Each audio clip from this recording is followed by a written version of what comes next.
తీసుకోరా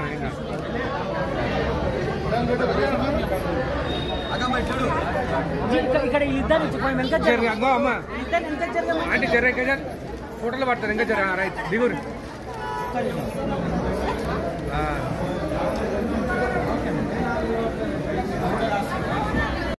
ఈరోజు ఉప్పల్ కాన్స్టిట్యున్సీలో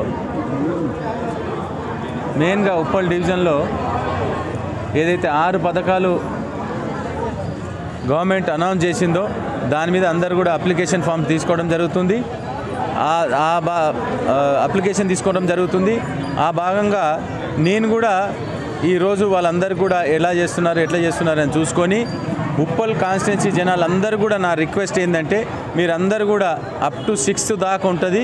6th నుంచి మళ్ళీ ఇంకా ఎవరన్నా ఫుల్ఫిల్ కాకపోతే 7th 8th కూడా మున్సిపాలిటీ ఇప్పుడు డీసీ గారిని కలిశాను నేను. అలాగనే ఇక్కడ జెడ్సీ గారు కూడా వచ్చి ఉన్నారు ఈరోజు, పంకజ మేడం. తనను కూడా అడిగితే సార్ ఇంకా 2 days ఎక్స్టెండ్ చేస్తాము, జనాలు ఎక్కువ అవుతాయి అని చెప్తున్నారు. కాబట్టి దయచేసి మీరందరూ కూడా ఏవైతే ఈ 6 పథకాలు ఉన్నాయో మీరందరూ కూడా అప్లై చేసుకోవాలి. అలాగనే మీకు సంబంధించిన ఇష్యూస్ ఏదైనా ఉంటే డ్రైనేజ్ సంబంధించింది కానీ, వాటర్ ప్రాబ్లం కానీ, రోడ్స్ కానీ అట్లాంటివి కూడా వీళ్ళు అప్లికేషన్ తీసుకుంటారు. అంటే ప్రాబ్లమ్స్ ఉంటే అవి కూడా మీరు ఏమైనా ఉంటే కూడా వీళ్ళకి చెప్తే అవి కూడా చేస్తామని చెప్తున్నారు. అది కూడా అట్లాంటివి ఏమైనా ఉంటే కూడా ఇవ్వాలని చెప్పి కోరుకుంటున్నాను. ముఖ్యంగా అన్నిటికంటే ఎక్కువ అంటే 6 పథకాలకు మళ్ళీ చెప్తున్నాము, అందరూ కూడా అప్లై చేసుకోండి.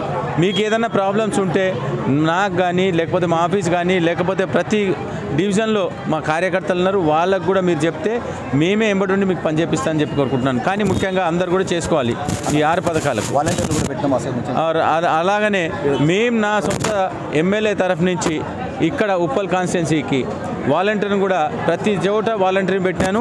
ఎవరైనా రాసుకొని వాళ్ళు ఉంటే కూడా అది కూడా రాసి మా వాళ్ళు ఇస్తారు అక్కడ. కాబట్టి అందరు కూడా చేసుకోవాలని చెప్పి కోరుకుంటున్నాను.